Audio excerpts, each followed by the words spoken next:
2020, terdapat penambahan kasus sebanyak 3.891 kasus. Hari ini jumlah tambahan COVID-19 di tanah air kembali mencetak rekor. Pemerintah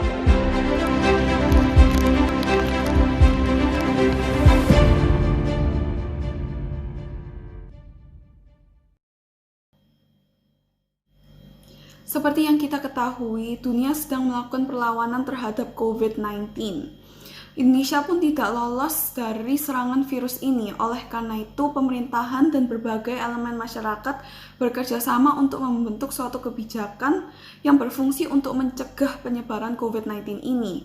Kebijakan yang terbentuk yaitu seperti kebijakan PSBB dan berbagai protokol kesehatan di masyarakat. Kebijakan ini lalu dilanjutkan dengan kebijakan yang disebut dengan kebijakan new normal.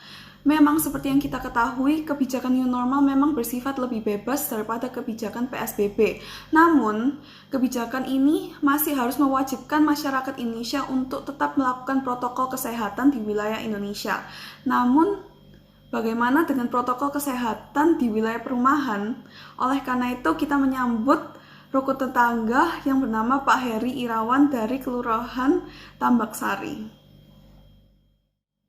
Oke, selamat pagi semuanya. Salam sejahtera bagi kita semua. Perkenalkan, nama saya Charles Prasetya, dan saya juga didampingi oleh 4 teman saya, yaitu Rachel Grace, Natasha Oilex, Richard, dan Henderson. Kita semua tergabung dalam satu kelompok mata kuliah Pancasila dan Kewarganegaraan dari Universitas Surabaya, Fakultas Teknik, jurusan Teknik Kimia. Hari ini, kita telah didampingi oleh tamu yang sangat spesial, yaitu Bapak Heri Irawan. Beliau adalah ketua sebuah perumahan di Surabaya. Ya, selamat pagi Pak Heri. Selamat pagi. Ya, bagaimana kabarnya Pak? Semuanya baik-baik saja. Ya baguslah Pak, kalau baik-baik saja. Sebelumnya, saya juga mau mengucapkan terima kasih kepada Pak Heri sudah meluangkan waktunya untuk wawancara ini. Topik yang akan hari ini kita bahas dan yang akan dipertanyakan adalah situasi virus COVID-19 dan pelaksanaan protokol kesehatan pencegahan COVID-19 di perumahan Pak Heri. Seperti yang kita tahu, COVID-19 dengan nama ilmiah SARS-CoV-2 atau yang biasa disebut virus corona berasal dari Wuhan dan terdeteksi pada bulan Desember tahun lalu di Cina. Setelah itu, virus ini menyebar ke seluruh negara dan kasus pertama COVID-19 di Indonesia dilaporkan pada 2 Maret 2020. Dan setelah itu, virus ini telah menyebar ke seluruh Indonesia termasuk Surabaya. Total kasus per tanggal 10 September 2020 adalah 207.203 terkonfirmasi positif dan 8.456 meninggal. Jawa Timur sendiri menduduki peringkat kedua dengan kasus terbanyak dengan angka 36.712 terkonfirmasi dan 2.646 meninggal. Melihat dari situasi pandemi yang kelihatannya tak kunjung akhir ini dan semakin meningkatnya kasus tiap hari ini, apa langkah-langkah yang sekiranya diambil oleh warga RT Bapak dan juga Bapak sendiri sebagai ketua RT untuk mencegah penyebaran virus COVID-19 ini di lingkungan perumahan kita ini, Pak? Ya, langkah yang kami ambil sebenarnya sangat sederhana sekali ya. Dan kami juga mengikuti arahan dari Wali Kota Surabaya untuk melakukan kampung tangguh, ya. Seperti yang kampung-kampung yang lain juga melakukan hal seperti itu untuk mencegah penyebaran COVID-19 di lingkungan perumahan kami. Yaitu kampung tangguh itu terdiri dari Kampung Tangguh Wanijogo, ya, artinya pembatasan dan catatan orang serta kendaraan yang keluar masuk dari kampung kita atau yang disebut dengan one gate system. Sistem ini yang juga melibatkan warga untuk saling menetipkan kampung. Yang kedua, yaitu Kampung Wani Ngandani. Artinya apa? Warga harus berani menegur jika ada tetangga yang tidak menggunakan masker saat di luar rumah. Yang ketiga, yaitu Kampung Tangguh Wani Sehat, yang artinya melakukan pendataan dan pemantauan warga yang kontak dengan orang terindikasi gejala COVID-19, serta bertugas melaporkan kepada puskesmas, kelurahan, dan kecamatan setempat. Itu. Dan juga yang keempat, Kampung Tangguh Wani Sejahtera, artinya mengidentifikasi kebutuhan penanganan warga yang terindikasi gejala COVID-19.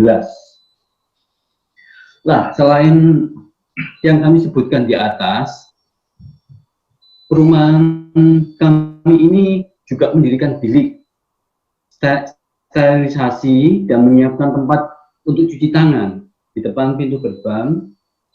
Di sini juga diterapkan untuk keluar masuknya orang ke kampung kami itu harus pakai masker.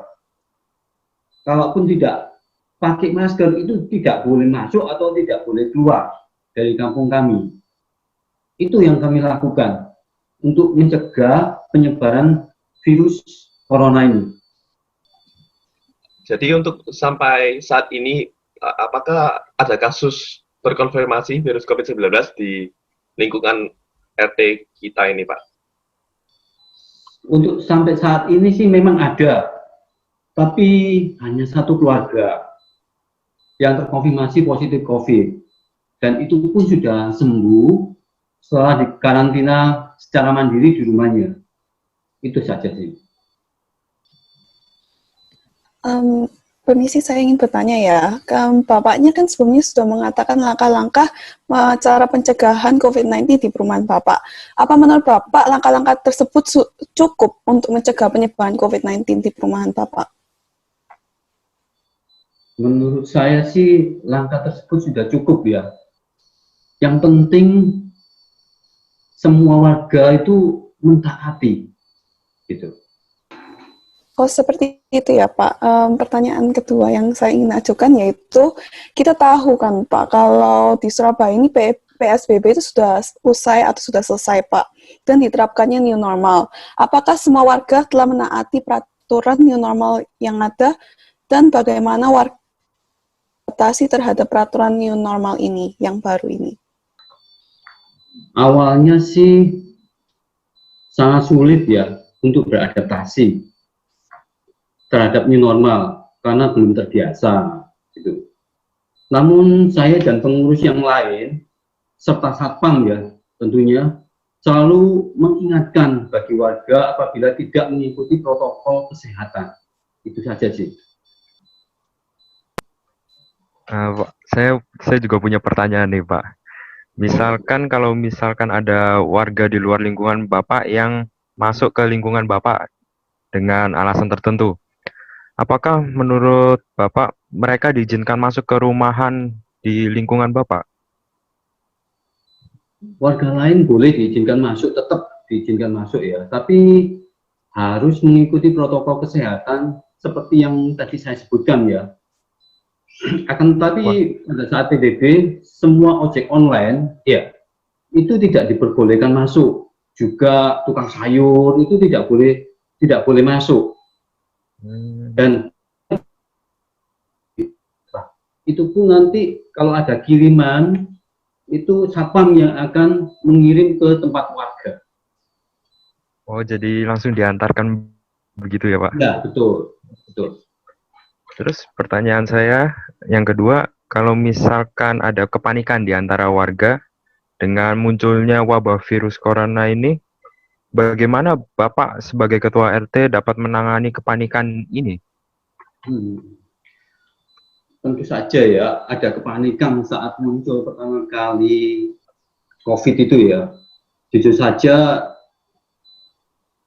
saya pun juga takut ya sebagai ketua perumahan di sini ya. Akan tetapi melalui grup WA perumahan yang ada di sini, saya tak henti-hentinya untuk berkomunikasi dengan setiap warga untuk memberikan nasihat pada warga agar tetap menjaga kesehatan diri pribadi masing-masing dengan cara selalu menjaga kebersihan dan meningkatkan imunitas tubuh, ya. Dan juga saat di luar rumah itu harus pakai masker dan tidak lupa untuk mencuci tangan, dan tidak boleh ada suatu kerumunan di rumah itu, seperti ada pesta ulang tahun atau apapun ya yang ada di perumahan kami itu. Berarti Bapak terus menjaga kontak dengan warga-warga di lingkungan Bapak juga ya? Ya, tentu sih itu melalui WA, dan juga pengurus-pengurus lain selalu memonitor warga itu. Oke, terima kasih banyak Pak. Ya, mungkin ada pertanyaan yang lain? Ya Pak, saya ingin bertanya. Ya. Apakah langkah-langkah dan protokol kesehatan yang Bapak sebutkan tadi sudah berhasil mencegah penyebaran virus di perumahan ini sampai sekarang? Ya, puji Tuhan sih. Sampai saat ini belum ada warga yang terindikasi lagi ya, yang terkena virus corona ini. Sampai saat ini. Berarti langkah-langkahnya sudah berhasil ya Pak? Iya, ya. Sekarang kan sudah new normal ya Pak. Apakah ada kelonggaran untuk para warga kalau mau berpergian keluar? Tentu ada ya, kelonggaran untuk warga itu tentu ada. Tapi tetap kami ingatkan kembali, untuk new normal itu harus memakai masker ya kalau di luar ya, juga sering mencuci tangan itu. Dan kalau sekiranya tidak penting, ya tidak usah pergi gitu. Berarti kita harus tetap menjaga diri ya Pak? Betul. Terima kasih Pak.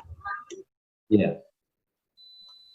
Misi Pak, maksud Ya. kelonggaran setelah new normal itu kelonggarannya kayak gimana ya Pak? Misalnya, apakah sudah boleh berkumpul-kumpul kayak acara nikah di perumahan RT itu, apakah sudah boleh, atau kelonggarannya gimana itu Pak?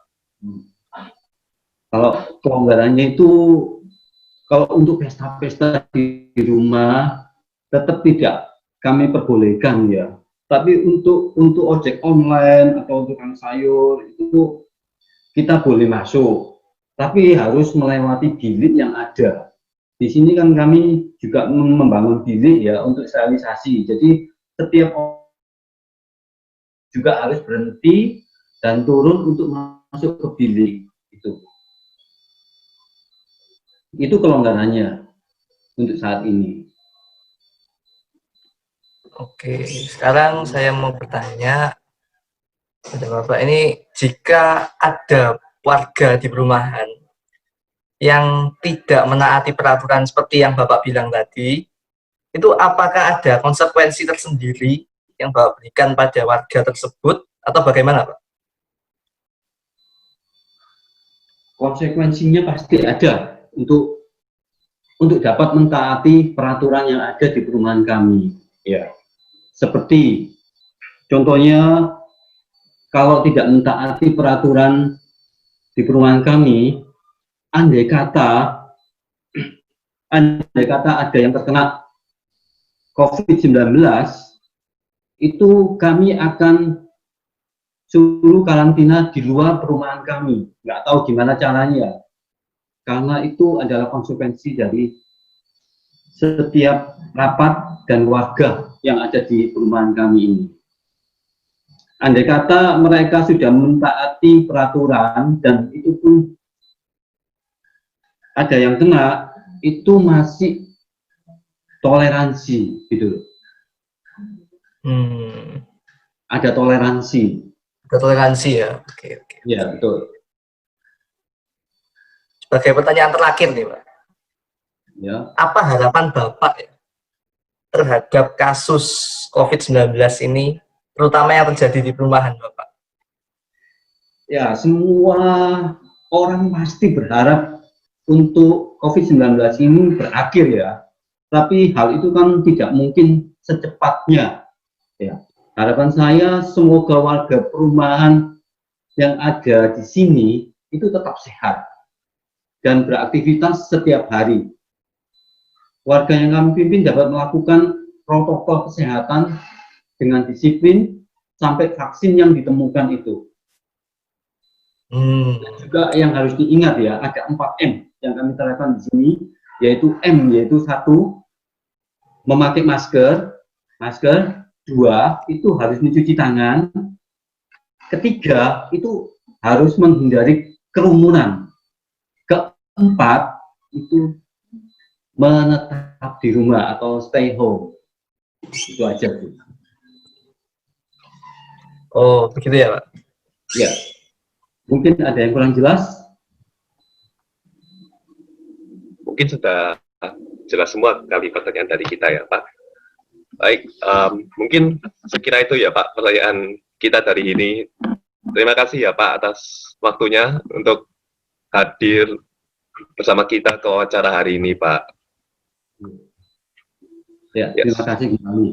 Ya, sekiranya informasi yang Bapak berikan berguna bagi kita semua, terutama yang berada di rumah, mengikuti protokol kesehatan di masa pandemi ini. Dan ingat, untuk selalu mengikuti protokol kesehatan dengan menggunakan masker dan physical distancing untuk mencegah penyebaran virus COVID-19 ini untuk Surabaya yang sehat, sehingga kita dapat kembali ke aktivitas normal lagi seperti biasa. Terima kasih dan salam sejahtera bagi kita semua. Salam sejahtera, salam sehat. Dari wawancara sebelumnya dapat ditarik kesimpulan bahwa semua warga mengalami kepanikan, tetapi dengan peran aktif Pak RT dalam menghimbau para warga untuk mematuhi peraturan protokol kesehatan dan juga membagikan informasi yang terpercaya dapat membantu menekan kenaikan kasus corona, terutama di perumahan Pak Heri ini. Sekian dan terima kasih.